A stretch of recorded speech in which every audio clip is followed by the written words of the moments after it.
Fala pessoal, sejam bem-vindos a mais um EDS Podcast. Para começar esse episódio aqui, quero agradecer a todos os parceiros que fazem a EDS acontecer. Mandar um abraço para meu amigo Jailson, da Company Portas, que em breve também vai estar iniciando um novo empreendimento, que é a Drac Academia. Marca essa que a gente teve a alegria de fazer parte de toda a criação, concepção da marca, e vamos estar lá na inauguração também com toda certeza na cidade de Mombaça. Um abraço para Renete CE, na pessoa do Edgar e do Renê, e a Renetec, né? Um abraço também para o Ricardo, são parceiros da gente aí que acreditam no trabalho da EDS, que estão sempre junto, ajudando também essa empresa aqui a crescer cada dia mais. E apresentando hoje meu convidado, que tem um trabalho aí que a gente já conhece há alguns anos, cara excepcional, faz um trabalho que a gente pode se dizer social, filantrópico, porque assim ele ajuda literalmente famílias, pessoas. E eu tô falando da Associação Ágape. Mas por trás da Associação Ágape tem um líder que é ele, Bispo Júlio César. Tudo bom, Bispo? Tudo, Edson, satisfação, prazer em estar aqui, né? A EDS aqui junto com você aqui para poder partilhar um pouco da nossa história, do nosso trabalho. História essa que tem história, né?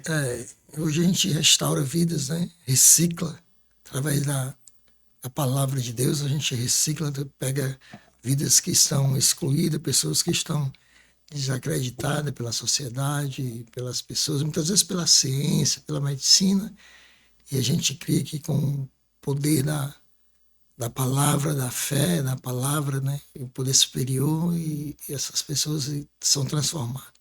E temos muitas pessoas transformadas da instituição que passaram por lá já há 12 anos, 14 anos, 10 anos e estão até hoje.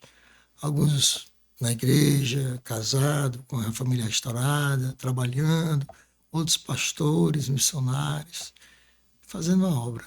Bacana. Mas, Bispo, eu sei, né, bem a sua história, assim, a gente já teve momentos de conversa, mas para quem nos assiste e ainda não conhece o Bispo, conta pra gente um pouco da sua história até iniciar a Ágape, né? Pode contar assim, um pouco da sua história até o momento que você decidiu, ó, vou fundar uma casa de recuperação, vou começar a ajudar pessoas. Eu comecei a 12 anos de idade, eu estudava em colégio e me apresentaram droga, né? Maconha no colégio. E comecei a usar a droga, que é maconha por curiosidade e tudo. E aos 18 anos me apresentaram a cocaína e aí eu me aprofundei na droga e de repente passei a usar cocaína, né? E aí isso me trouxe a dependência química na qual eu achava impossível largar, eu achava impossível deixar a droga e por causa da droga também a velha criatura passou a cometer alguns delitos e isso me levou ao presídio. Em 2006 foi aonde, dentro do presídio, né, eu senti ali que eu vi ali uma transformação interior, no meu interior, naquele local. E interessante, Edson, que eu via claramente Deus falando comigo ali. Então, dizendo, olha, eu permiti tu passar pelo que tu passou, né? E agora eu estou te tirando dessa situação, estou te lavando para tu, através da tua vida, outras vidas serão resgatadas. E nisso eu estava numa rua que era uma chamada Rua dos Irmãos. Separado ali, a rua separada, e era naquele local, foi onde eu tive um encontro com Deus ali. E quando eu falava para os meninos, né, que Deus estava falando comigo e que Deus estava dizendo que eu ia tomar conta de uma casa de recuperação, e que Deus me mostrava, os meninos diziam, rapaz, ele tá assim, é porque ele usava muita droga, e ele tá meio que perturbado, dizendo que Deus está falando com ele, que ele vai ter uma casa de recuperação. E a história começou assim, né? Um sonho ali dentro e interessante que naquela situação ali, dentro daquele local, quando chegavam as pessoas mais problemáticas do presídio, ou pessoas que tinham cometido algum delito que era ameaçado pelos pessoal lá, aí chegava na Rua dos Irmãos, ninguém queria ficar porque eles diziam que se a cadeia acontecesse problema, iam buscar e quem tivesse dando cobertura também ia sofrer o dano. Aí chegava na rua e dizia, bota onde? Bota na cela do irmão Júlio César. Bota na cela do irmão Júlio César. Aí teve um dia que eu digo, meu Deus, mas aqui tem pastor. A rua tinha pastor, presbítero, diácono. Eu era só um obreiro. Tava com uns 2, 3 meses que eu estava lá na rua. Minha conversão foi 9 meses ali dentro. 8 meses e poucos dias. E Deus me tirou de lá, né? Nessa última passagem, em 2007, 2006, 2007. E aí eu disse, mas aí eu fui conversando com Deus. Senhor, mas por que que as pessoas mais problemáticas, as pessoas colocam aqui? Aqui tem pastores, aqui tem diácono, aqui tem presbítero, e eu sinto que colocam para cima de mim. E mais uma vez eu vi Deus dizer assim, ó, o teu negócio contigo é diferente, eu estou te preparando para uma obra. Eu estou te preparando para um trabalho. E eu ficava, rapaz, Então, começou dessa forma. E interessante, que eu tive um sonho que tinha um rapaz lá que esse rapaz era ameaçado porque ele tinha cometido um crime de um jovem de 12 anos. E as pessoas, quando cometem um crime com criança, não é bem-vindo num local desse. Então, a gente dá a cadeia e se diz, olha, quando estourar, eu vou matar ele, eu vou matar quem tiver guardando ele, deixando ele entrar na cela. Né? E a cela era a cela individual, mas tinha 3. E aí eu tive um sonho que o pessoal chamava e dizia, irmão Júlio César, os caras estão invadindo a rua aí. E eu olhei, foi no sonho, eu chegava para ver quem era. Aí quando eu olhava, eram as pessoas magrinhas, mas tudo com barra de ferro, com lança na mão. E eu dizia assim, não, mas isso aí não está dizendo nada não, vamos ficar só aqui mesmo. Tudo. Aí eu acordei naquele momento. E eu disse, o que significa isso? Aí o senhor disse, eles podem te ameaçar ou ameaçar aí, mas dali eles não passam. O que está em vocês é maior. O que está em ti é maior. Não teme. E aí foi que eu comecei a entender a voz de Deus. Comecei, quando eu falava às vezes para a irmã Regina, que hoje é Bispa Regina, minha esposa, ela também ficava, rapaz, eu acho que meu marido não está bem na cabeça, não, o que ele está dizendo. E ali foi quando Deus colocou no meu coração que no dia que eu saísse, né, eu não fosse nem em casa, eu fosse direto na Secretaria de Justiça e inclusive falar com o doutor Bento Laurindo, foi uma pessoa que Deus abençoe, o doutor Bento, foi uma pessoa que nos ajudou. E que eu podia chegar lá e dizer para ele que o trabalho que Deus tinha colocado no meu coração e que ele quer ajudar. E no dia que eu saí do presídio, foi 8 meses e 20 e poucos dias, eu fui direto, não fui para casa não, fui direto para a Secretaria de Justiça.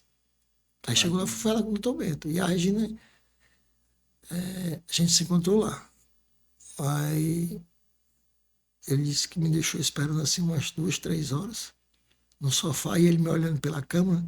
Ele disse que não acreditava, né? O cara não vai embora, eu vou... Não, e o comportamento, porque ele conhecia e eu sentado ali, tava num pedacinho do céu. Eu disse que se ele me atendesse só amanhã de manhã, não tem problema nenhum. E lendo a Bíblia ali. E quando ele me chamou, eu disse, rapaz, eu tava olhando ali, eu disse, rapaz, é tu mesmo. Tava acreditando assim, porque a pessoa quando ela muda, ela passa, o Espírito Santo passa a habitar dentro da pessoa, ela passa a ter luz, né? A treva sai e a luz entra. Então é uma pessoa transformada. É uma outra criatura. Quando você olha, você vê. E ele, rapaz, eu disse, doutor Bento, o Senhor transformou a minha vida ali dentro do presídio e tudo. E Deus mandou eu vir aqui falar com o senhor. Foi? Eu digo, foi. Para o senhor me ajudar num projeto. Ele disse, que projeto? Diz, um projeto de recuperar pessoas. Aí ele disse, cadê esse projeto? Eu disse, está aqui na minha mente. Aí ele disse, pois bota no papel. Aí eu disse, no papel? Ele disse, faz o projeto no papel. Coloca no papel. Aí não tinha, não sabia como era que fazia o projeto, né? Minha esposa também não tinha, ela já era formada em pedagogia e não sabia como fazer o projeto. Mas aí a gente saiu de lá, vamos fazer esse projeto. Aí eu lembro que nesse aí eu recebi também autorização, na época o doutor Marcos Carlos era o secretário de Justiça do Estado do Ceará, para entrar nos presídios e evangelizar. Então, a maioria das quartas-feiras e domingo eu ia lá, no presídio, pregar. Lá de onde você tinha saído mesmo? Sim, em PPS. Pregar, dar testemunho, né? Dizer também do projeto, dizer que eu tinha ido lá que eu tinha ido lá no Dr. Bento e ele estava se propôs a nos ajudar. E eu lembro que num domingo à tarde a gente estava finalizando o projeto e a gente já estava ali um pouco exausto. Eu digo, rapaz, não dá não, Regina, eu vou para a igreja, vou assistir o culto na Canaã. E lá do presídio a gente escutava a igreja Canaã, o pastor José Góes pregar. Né? Na época, se eu não me engano, era a rádio 104.3, se eu não me engano. Deixa eu abrir um parêntese aqui, só dar uma curiosidade. Antes de ir para o presídio, você já tinha tido contato com o evangelho, assim, quando adolescente, quando criança, ou não? Esse contato aconteceu a primeira vez dentro de um trabalho que existia dentro do presídio? Eu sempre gostei de ir para a igreja para escutar a palavra. Eu sempre gostava de, se eu fosse para a igreja, eu gostava de ir para a igreja, eu queria ir para uma igreja evangélica. Por quê? Porque lá eu escutava o pastor abrir a palavra, a Bíblia, ele lia um versículo e pregava. Eu achava aquilo ali bonito, a forma de pregação. Então, eu tinha uma admiração sempre pela igreja evangélica. Só que não era convertido, mas assim, eu sempre ia para Já tinha tido um contato já, mas... Isso. E foi quando eu cheguei lá nessa última vez, porque tem uma história ainda para contar, foi a minha conversão, foi na Rua dos Irmãos. Era uma rua que tinha um presídio, o Instituto Penal Paulo Salazarte, que é o presídio de segurança máxima do estado do Ceará. Né? E foi ali onde eu me converti. Já em 2006, isso. Em 2006, a conversão. Então, quando eu comecei, voltando o assunto do projeto, né? Aí eu fui para Canaã. Nesse dia na Canaã, não estava pregando o pastor Gessé. Era um amigo dele que tinha vindo de outro país. Me lembro que ele falou que esse amigo dele tinha até ido dar uma volta. Ele tinha uma igreja, eu me lembro até do testemunho, que ele falou que tinha uma igreja pequena no centro de Fortaleza. Aí depois ele arrodeou aquele prédio ali onde era a antiga Antártica e disse que abriu a igreja ali. E esse amigo dele tinha levado esse amigo dele para conhecer o local. E ele abriu a igreja lá. E esse amigo dele que estava pregando. E eu fiquei escutando esse culto. Quando foi no meio do culto, ele parou o culto e disse assim: Deus está me falando aqui que aqui dentro tem um rapaz que Deus entregou um projeto e que ele vai realizar esse projeto, que é um projeto de Deus, e futuramente esse projeto ainda vai ajudar essa igreja. E assim, a gente tem recebido várias pessoas encaminhadas lá da Canaã. Várias pessoas também que já alguns obreiros, alguns presbíteros, alguns pastores amigos, conhecidos que liga, a gente acolhe pessoas hoje dentro da instituição, né? Então, quando foi nesse período que a gente deu início ao tal trabalho, né? Quando eu cheguei para apresentar o projeto do Dr. Bento, já o projeto feito, ele disse: agora você vai fazer o estatuto. Aí nós elaboramos um estatuto e tudo, o Edson, sempre, desde aquele momento, a nossa vida tem sido pautada, direcionada pela palavra de Deus, pela voz do Espírito Santo. Eu lembro que eu estava atrás de estava atrás de concluir o estatuto da comunidade terapêutica, até então não era aberta. A gente só abriu depois que a gente fez o estatuto, quando saiu o CNPJ, foi que Deus mostrou um sítio lá em Maracanaú.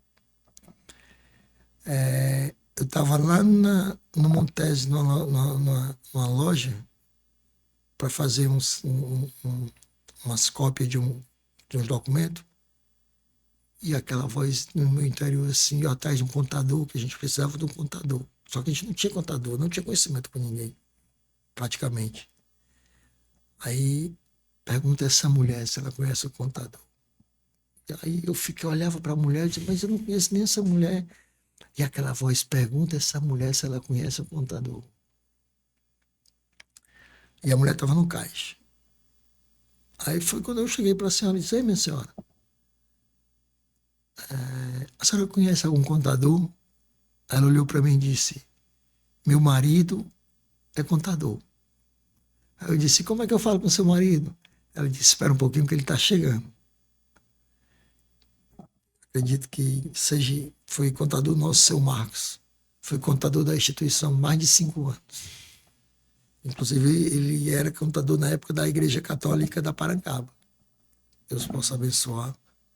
Em nome de Jesus, família dele, ele. E foi assim que tiramos o estatuto, fizemos o estatuto.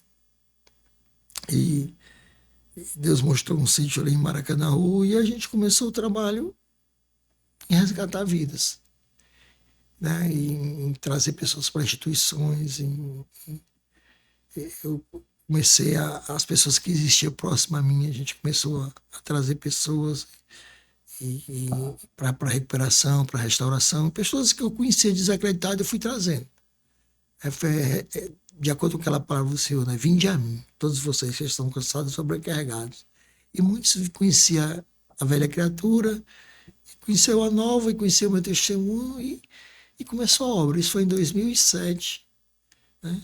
2007 para 2024. São quantos anos?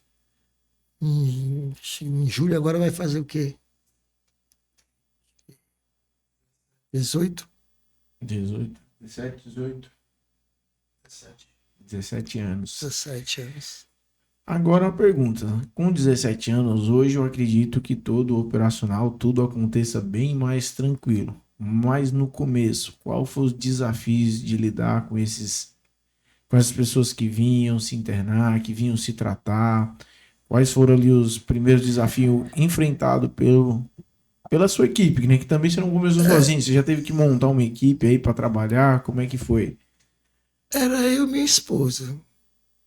Davi, meu filho pequeno, Juliana, minha filha pequena também, né?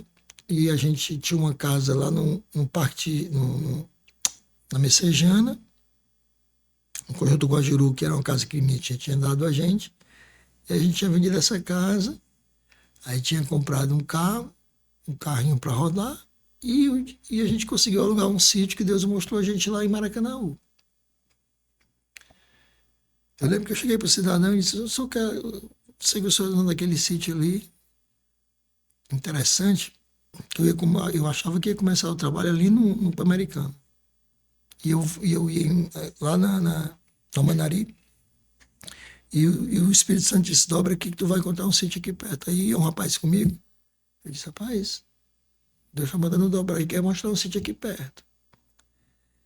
Aí perguntei ao pessoal que tinha assim: rapaz, tem um sítio ali que eu não sei se o homem aluga, e o caseiro adoeceu, estava até lá. Enfim, eu consegui localizar a propriedade desse sítio. Aí ele disse que tinha alugado o sítio por R$1.000, e o caseiro tinha adoecido, e ele ia, a pessoa tinha desistido de- do aluguel e ele tinha devolvido o dinheiro. Eu disse, não, mas eu não tenho condição de pagar R$ 1.000 no sítio, não, no aluguel, não. Ele disse, não, mas como tu está dizendo para mim que vai fazer uma casa de recuperação, que vai começar um trabalho desse, eu vou te fazer por R$ 500. Aí eu disse, mas eu não posso passar a pagar R$ 500, não. Era muito pro momento. Ele disse, como é, rapaz? Eu estou dizendo para ti que esse sítio estava alugado por R$ 1.000. Seu Félix, Deus abençoe. E eu estou te dizendo que eu vou fazer por R$ 500, tu está dizendo que não pode fazer. Eu disse, não vou fazer um compromisso com o senhor para não cumprir. Faz o seguinte, aluga pelo menos por R$ 300 com contrato de 6 meses. Aí ele olhou para mim e disse assim, vai estar com pouca fé, né? Eu vou fazer o seguinte, fazer por 350 contrato de 1 ano contigo. E foi onde a gente começou o trabalho, né? E na realidade, Edson, o trabalho a gente começou pegando o que tinha primeiro para mobiliar, né? O que tinha dentro de casa, minha avó, minha tia em casa, prato, colher, copo, a gente levou tudo. Tinha 2 bujão, a gente levou um, ficou só com um bujão em casa, cadeira. Teve um dia que chegou uma visita lá em casa e eu lembro que essa visita, quando chegou e eu olhei para a Regina olhou para mim, eu disse para a Regina, a gente viu que não tinha cadeira para a visita sentar na área da casa. A visita ficou tão constrangida que ela sentou na calçada. Porque todas as cadeiras que a gente tinha, as coisas que a gente tinha assim, que achava que tinha sobrando, não tinha 4 cadeiras, minha, dela, 5 cadeiras lá em casa que a gente ia na mesa que a gente almoçava, mas na área não tinha cadeira nenhuma. Na sala só tinha um sofá comprido e isso. Aí eu digo, rapaz, não tem uma cadeira aqui em casa, eu fiquei com vergonha. E o pessoal foi mais ainda que sentou no chão, né? E eu lembro que a gente passava nos locais, tipo, no lixo, aí via um guarda-roupa. Teve uma vez que a gente ia passando ali, na Romeu Martins, entramos na Romeu Martins e tinha um terreno do lado esquerdo, que hoje é perto de um campo de futebol, hoje está fechado lá. Aí tinha um guarda-roupa lá, e eu vinha no carro e disse, a gente vamos levar esse guarda-roupa que dá certo por mim reformar e botar as roupas deles. Aí ela disse, mas pode passar um carroceiro e levar. Isso era 9 horas da noite. Eu disse, então tu vai ficar aqui olhando, eu vou em casa buscar a corda. E foi assim, pegando até, apanhando até lixo, né? Praticamente. A gente pegava um guarda-roupa velho, pegava uma cômoda velha. E nesse período também, logo em seguida, a gente fez uma aliança com o Feira Aragão. Lembra daquele programa que ele tinha no Comando 22? Tinha um programa aqui em Fortaleza, um programa policial. Ele foi deputado estadual, ele foi deputado estadual, Feira Aragão, e ele pedia para a gente buscar muitas pessoas lá. Pessoas que a família pedia, que o filho não tinha condições de pagar, as comunidades. E nesse período, a comunidade era as casas de recuperação, eram poucas as casas que tinham documentada, com documentação legalizada, e não se tinha convênio, não se tinha contrato, né? Em 2008, não se foi surgir contrato, parceria, a ciência, a medicina foi reconhecer que a dependência química já era uma doença, eu acredito que foi já em 2010, 2009, se não me engano. Literalmente, a Secretaria de Saúde reconhecia que a dependência química é uma doença, né? E nesse período, muitas famílias para internar tinham que pagar 3 salários mínimos, às vezes um salário mínimo, 2 salários mínimos em alguma comunidade, né? E a gente lá ainda acolhia podia dar R$ 50, R$ 100, e a gente acolhia e fazia lá o trabalho. Aí o Ferrari sempre ligava, pedindo para a gente, ó, tem uma família que vem amanhã aqui no programa, pedir uma vaga, vocês podem vir pegar essa pessoa? Aí a gente vai fazer um apelo aqui também para vocês, para ajudar a comunidade terapêutica. E foi um programa também que nos ajudou muito no período, no começo do trabalho, né? A Secretaria de Justiça também, o doutor Marcos Carlos, na época era secretário de Justiça, ele fez um contrato, um convênio com a gente, com a comunidade. E a secretaria ajudava a instituição com alimento. Bacana. Né?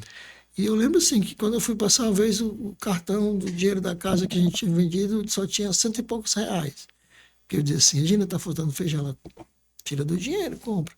Tá faltando, mas a gente tirava do dinheiro que tinha vendido a casa.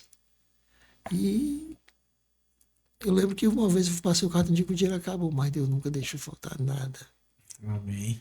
Deus sempre tem feito multiplicar, né? E aí nós alugamos um sítio lá, alugamos outro sítio. Teve um negócio interessante, uma passagem legal nessa história, que foi a compra do sítio. Desse atual sítio. Espaço, por sinal, muito bom, muito bacana. Deus enviou um irmão para a gente fazer um projeto, para a gente orar e ver como é que fazia. Aí eu lembro que eu não tinha comprovante de renda, mas eu tinha aberto uma conta tinha aberto uma conta no Itaú. Aí eu conversando com a gerente do Itaú, em 2010, se eu não me engano. Aí eu disse, Damares, eu queria comprar uma casa para mim. Tem como o banco financiar? Aí ela olhou para mim e disse, não, a gente já tem uma atrás do sim. Enfim, eu liguei um mês, uns 20 dias depois. Mas a casa que eu queria comprar era uma casa para fazer a instituição. Para mim Tudo fazer. ligado no projeto. Para né? mim fazer a instituição, não era para mim morar. Aí quando eu ligar para ela pro Itaú, quando eu liguei para ela, assim, digite seu CPF. Quando eu digitei. Aí disse assim, parabéns pelo crédito pré-aprovado no valor de R$128 mil. Eu digo, eu acho que eu liguei errado. E aí foi quando Deus mostrou aquele sítio lá, que era do Coronel Eurides, que era o dono da Copos, que hoje é dono da SEMAC, empresa de segurança. Deus abençoe o coronel também. E nós compramos esse sítio lá, ele financiado pelo banco, e começamos a trabalhar. Enfim, em acho que foi 2010, o governo federal lançou um contrato com as comunidades terapêuticas de todo o Brasil. E a gente fez um projeto, fui com o Davi, na época a gente foi lá na Secretaria de Saúde do município de Fortaleza fazer o projeto. E eu dizia, quando sair a lista, a Ágape vai ser a primeira a estar na lista. E, por Jesuicidência ou pela fé, quando a lista saiu, a Ágape estava a primeira na lista, aprovada para esse contrato com o governo federal. E, inclusive, nós fomos, na época, foi a Ágape e outra instituição, que é do irmão Tancredo, que era lá no Calcaia, foi representando o município, a gente representando a capital do Fortaleza e Ceará. Fomos para Brasília para assinar os contratos lá em Brasília. E aí a gente começou a ter a parceria com o governo federal, né? E hoje a gente tem, em média, na Ágape e na Casa de Davi, a gente tem média de 140, por mês passa em média de 170 pessoas na instituição. É muita gente.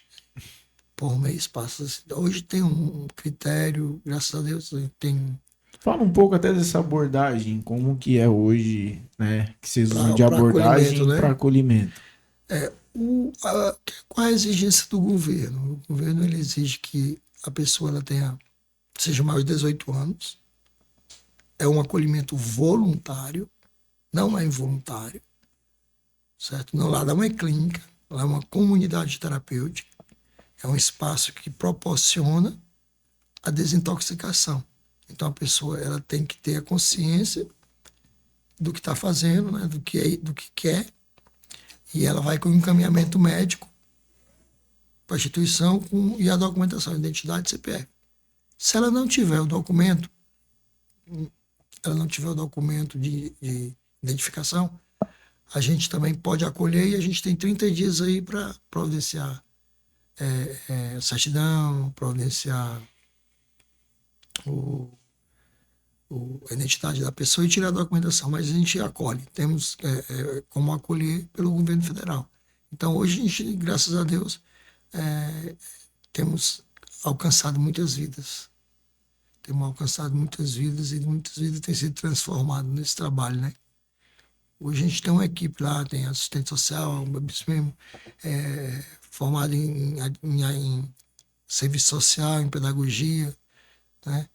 O Davi também é administração, eu também administração, tem um Osmar que trabalha com a gente em serviço social.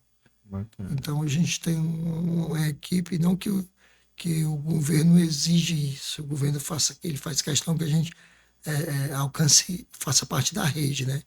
A rede de tratamento, procurando um CAPS, um CRAS. Então a pessoa pode ser encaminhada por qualquer médico, não só do CAPS, mas ela pode ser encaminhada por qualquer médico, né, da área da saúde, um carimbo que tem o seu carimbo, a assinatura, do Gonzaguinha ou do Fratinha, um médico de particular ou não. O importante é o médico encaminhando que a pessoa necessita de acolhimento em comunidade terapêutica. Existe alguma assistência, alguma orientação? Como que é essa relação com o familiar do internado lá? Hoje, uma das dificuldades que a gente tem, ou que muitas vezes nós nos deparamos, é que a família, muitas vezes, ela não tem a consciência que adoeceu também. Às vezes, a esposa, a mãe, o pai, daquele dependente, daquele usuário que durante muito tempo tem convivido com aquela situação e passa a precisar também de um acompanhamento. Então, assim, após a pessoa passar o tratamento lá, a importância, a necessidade da família também ser acompanhada.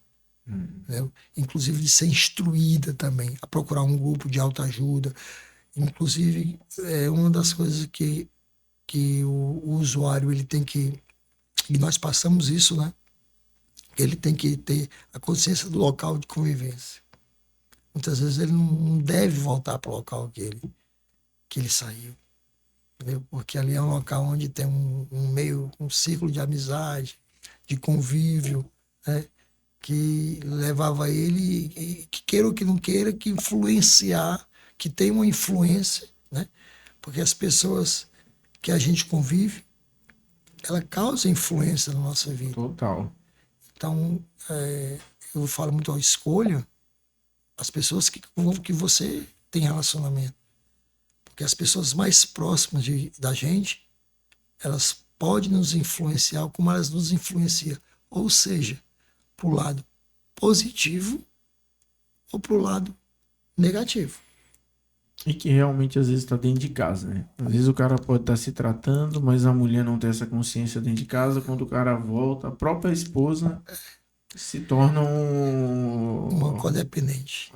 se torna o problema no processo de recuperação da pessoa. A mãe, a esposa, tem família e tem pessoas que está num grau tão alto de codependência que ela se acostuma com o João, exemplo de um nome que eu estou dando aqui, o Pedro, com aquele comportamento que ele tem quando ele está na adicção. Quando ele para o uso e entra num processo de desintoxicação, de recuperação, muitas vezes aí o comportamento da mãe ou da esposa passa a ser o contrário do que era quando ele estava na adicção. Como se ela provocasse, inconscientemente, ela provoca, em alguns casos, aquele rapaz e ao uso. Sim, sim. E essa fala tá me gerando uma reflexão com o familiar, com coisas que já aconteceram próximas já. Provoca. E a pessoa teve uma conversão, teve uma busca de melhora, mas dentro de casa ela não teve apoio. Aí às vezes, você está lembrado, você mexeu nisso mesmo, você É, fez aquilo. Então ela passa a passar, trazer para a pessoa tudo aquilo que ela fez o passado. E às vezes esse comportamento, essa atitude do familiar, e muitas vezes o que é que a pessoa diz, sei o que tu quer. E hoje, quando eu converso com os acolhidos na instituição, e a maioria das vezes que eu pergunto como foi que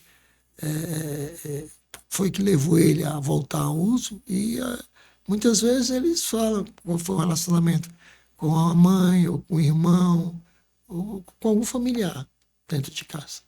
bacana. E como que a fé e os princípios religiosos ajudam as pessoas nesse tratamento? Como que você vê a junção dessa abordagem da desintoxicação e a fé, a religião? Edson, a dependência química é uma doença física, biológica, emocional e espiritual. Eu tenho para mim que ela é um 80% espiritual. Porque a pessoa, quando ela está no uso da droga, ela está morta espiritualmente. Espiritualmente ela está destruída. Então, quando ela passa a buscar a espiritualidade, não estou falando de religião, deixa bem claro, falando de religião, a espiritualidade, e eu como pastor, eu creio em Jesus, né? Eu creio em Jesus, mas lá na instituição a gente não prega religião. Eu acolho, seja espírita, de umbanda, de quimbanda, seja católico, evangélico, eu acolho todos. E assim, eu passo para eles aquilo que funcionou na minha vida. A palavra de Deus. A Bíblia Sagrada, eu tenho como manual de vida para o ser humano. Eu digo para ele, olha, como Bill Gates da vida aí, né? Construiu um computador e ele dá. Você compra um aparelho de computador, vem um manual. Você compra um televisor, vem um manual. Então, se você usar de acordo com como está no manual, esse aparelho, ele vai ter uma vida longa e com menos problema. Pode nos causar menos problema. A palavra de Deus é esse manual de vida. Né? Como diz ali no Salmo 119, versículo 105, lâmpada para os meus pés é a tua palavra e luz para o meu caminho. E uma das coisas que a pessoa também tem que ter cuidado é com sentimentos. Sentimentos, quando eu sempre falo, digo, olha, o adicto para entrar em recuperação, para sair da droga, ele tem que ter força de vontade, ele tem que decidir. Ele tem que ter aquele start dentro dele. Que a gente lendo a palavra, foi do start do filho pródigo. Sim, sim. Que a Bíblia diz que ele caiu em si. Né? Ele caiu em si e disse, voltar-me-ei para a casa de meu pai.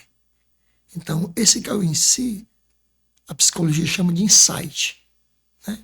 Sim. É aquele Palavra insight. muito usada agora. Veio insight, disse assim, rapaz, o que eu estou fazendo?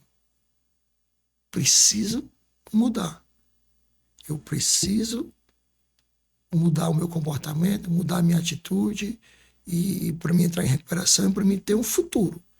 Então, o cair em si é o momento onde o dependente químico, o ex-usuário, o adicto, seja como você querer chamar, ele necessita ter. Ele tem esse insight, esse start acionado dentro dele, e ele traçar um foco, né? Um projeto de vida, um plano de vida, e ser se não é casado, de ter a sua casa, a sua esposa, a sua família, e lutar por isso. Né? Eu digo, você tem que ter um projeto de vida, você tem que ter um propósito. A Bíblia diz que há um tempo debaixo do céu, tudo tem o seu tempo determinado. E há um tempo para todo propósito debaixo dos céus. Então, o ser humano, ele tem que ter um propósito. Ele tem que, principalmente quando ele busca algo, né? Porque vai chegar o momento, vai chegar o dia do propósito, de ser realizado aquele sonho, aquele ali. Mas vai ter lutas, vai ter batalhas que nós enfrentamos. E quando nós temos um propósito, quando nós temos um foco, um objetivo, então as lutas e as adversidades não serão um empecilho ou não se tornarão para que eu venha desistir. Porque a minha visão está lá na frente. A minha visão está lá no meu propósito, a minha visão está no meu objetivo. Não está aqui no agora. Você pode passar por uma situação difícil. Mas você tem que entender que você está passando, mas você vai alcançar o seu propósito. Você não vai ficar nessa situação. Né? Você vai chegar lá. Então, e muitas vezes, a adversidade que muitas vezes enfrentamos, ela nos capacita. Muitas vezes aquilo ali é uma capacitação da parte de Deus para que a gente possa receber aquilo que já está preparado para nós. Que está muito ligado até a sua fala inicial de que você caiu em si, você buscou o melhor, você teve o seu projeto e hoje você consegue compartilhar. Tudo que você vivenciou te capacitou para hoje estar à frente, liderando um projeto como esse, né?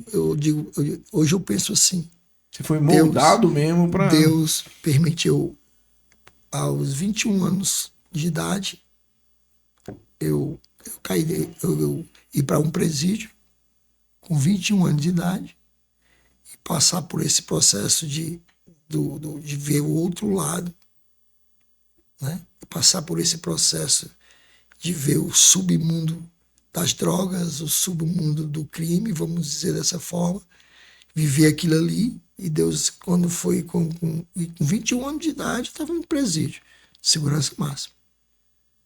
E Deus dizia assim, com 36 anos depois, eu com 36 anos de idade, eu disse, agora eu vou te tirar daqui, eu vou te colocar aqui, lá, vou te limpar, para tu tirar outras pessoas que estão lá do outro lado.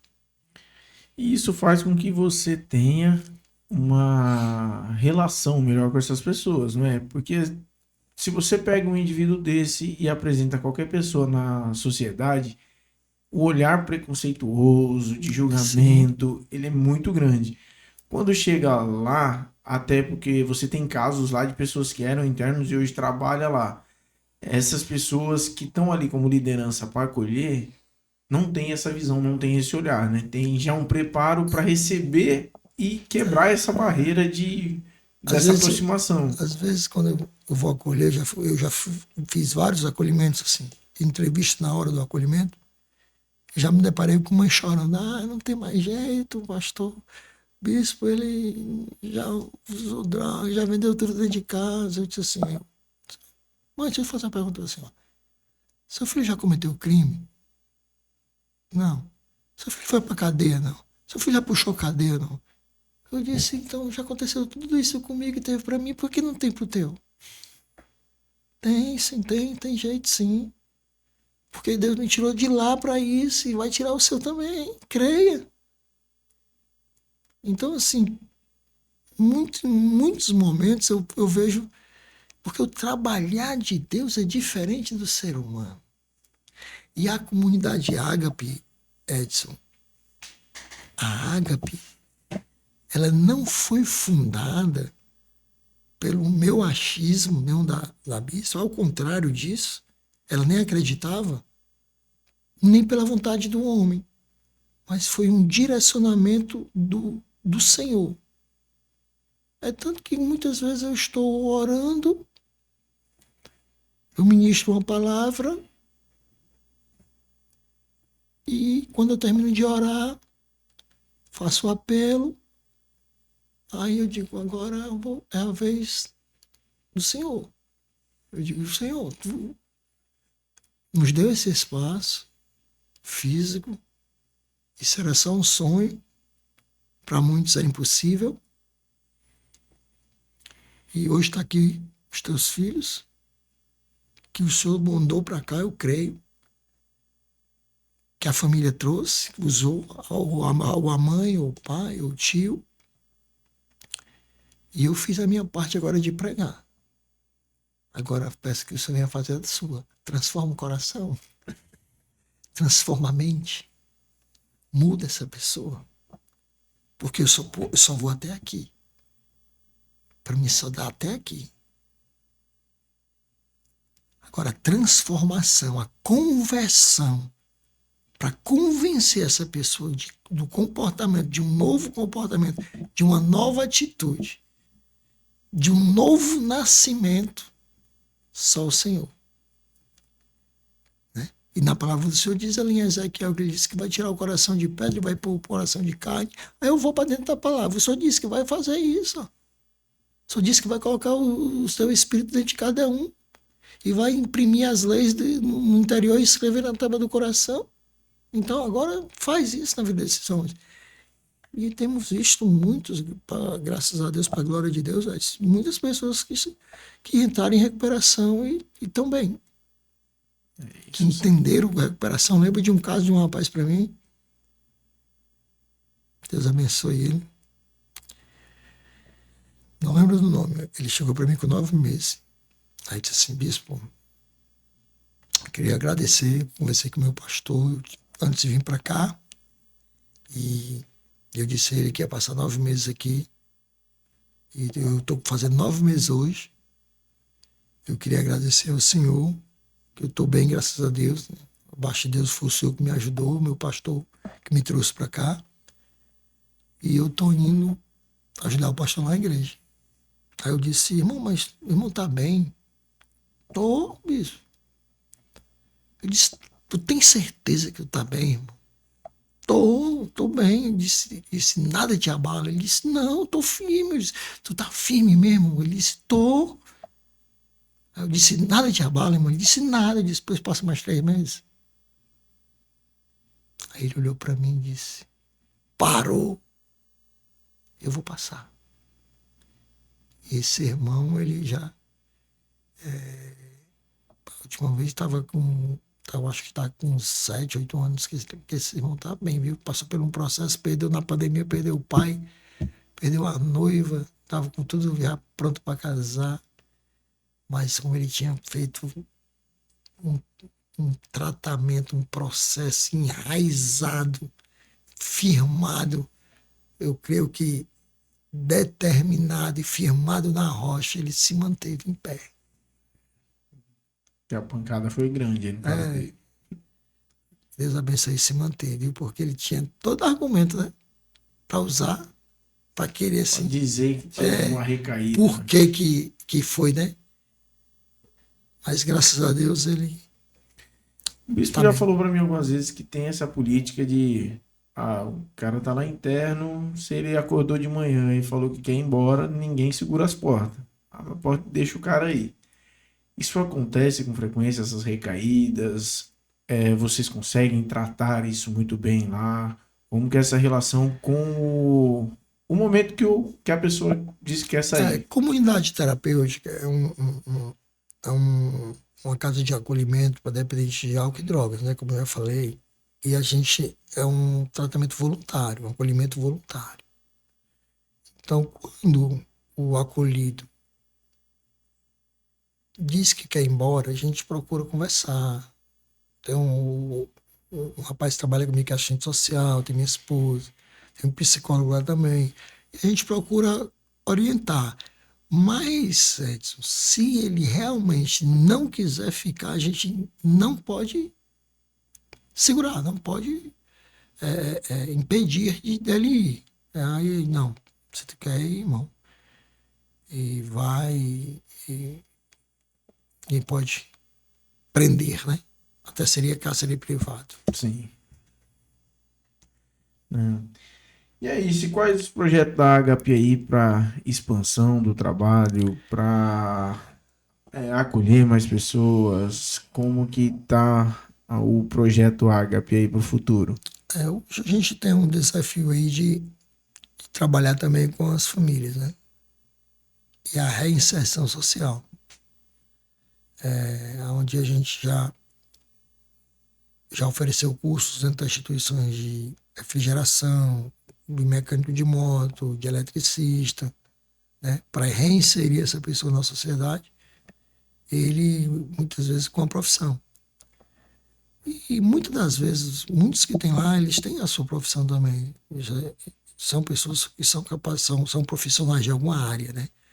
Mas um dos desafios nossos agora é a gente organizando, a gente está organizando para ter esse acompanhamento com o familiar.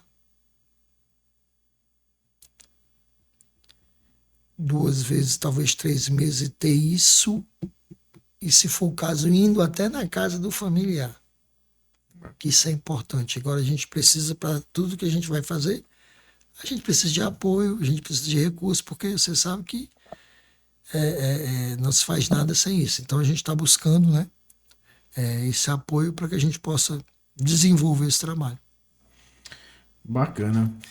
Bispo, quero agradecer por você ter vindo no EDS Podcast, essa oportunidade que você deu aí das pessoas que acompanham nosso podcast, de conhecer seu trabalho, conhecer sua pessoa. Sei que tem muito mais a fundo aí para entrar e assim, temos um projeto iniciando agora, né, com a comunidade, que eu acredito que vai ainda conceder a oportunidade das pessoas conhecer a Bispa, conhecer o pessoal lá da assistente social, conhecer todo mundo que faz parte desse projeto, que você lidera, que você está à frente, que Deus colocou no seu coração e que tem sido bênção na vida de tantas pessoas, assim como um dia também, quem sabe, né, apresentar até o Davi aqui, né, que Sim. tá ali de canto ali, né, Sim. mas que dia também o sucessor aí, o herdeiro, mas é uma equipe que a gente já foi lá algumas vezes, já acompanhou, já acompanhei culto lá, e sei que é um ambiente onde é para transformação. Até para gente que vai lá às vezes para fazer um trabalho, a gente recebe da mensagem, a gente vê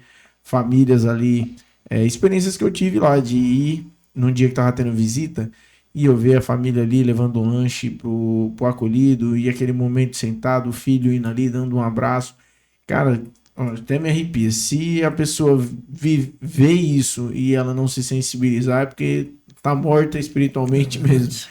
Então a gente que tem, né, Deus no coração, a gente vê que o trabalho lá é muito bem feito, é feito com carinho e por isso que a gente tá com essa parceria agora de fazer esse projeto para se tornar mais conhecido, mais comum de todo e que mais pessoas possam ser alcançadas através desse trabalho que vocês fazem lá.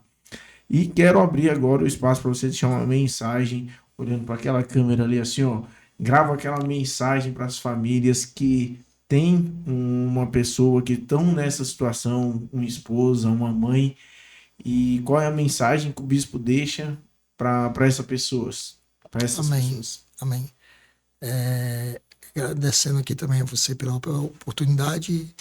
Vamos ter muito tempo ainda para a gente contar um pouco do nosso testemunho, aprofundar mais ainda da história Ágape, da comunidade Ágape, né? Eu queria deixar um versículo que é bastante conhecido, onde está lá em João 8:32, que muitas pessoas usam esse versículo dentro de comunidade terapêutica, em alguns locais, onde diz que conhecereis a verdade e a verdade vos libertará. Eu quero só trazer um pouquinho à memória que ele tem um 31. E quando se você for olhar em algumas traduções, diz assim, Jesus, pois, dizia aos judeus que cria nele, ou em algumas traduções, ao povo que cria nele. Se vós permanecerdes na minha palavra, permanecerdes é um verbo de ligação, estar, ficar, estar de forma continuada, ficar nas minhas palavras, na minha palavra, verdadeiramente sereis os meus discípulos. Então, esse comportamento de estar, de ficar na palavra de Deus, verdadeiramente, é que nos vai trazer esse conhecimento. E através desse conhecimento, você é liberto. Deus abençoe em nome de Jesus.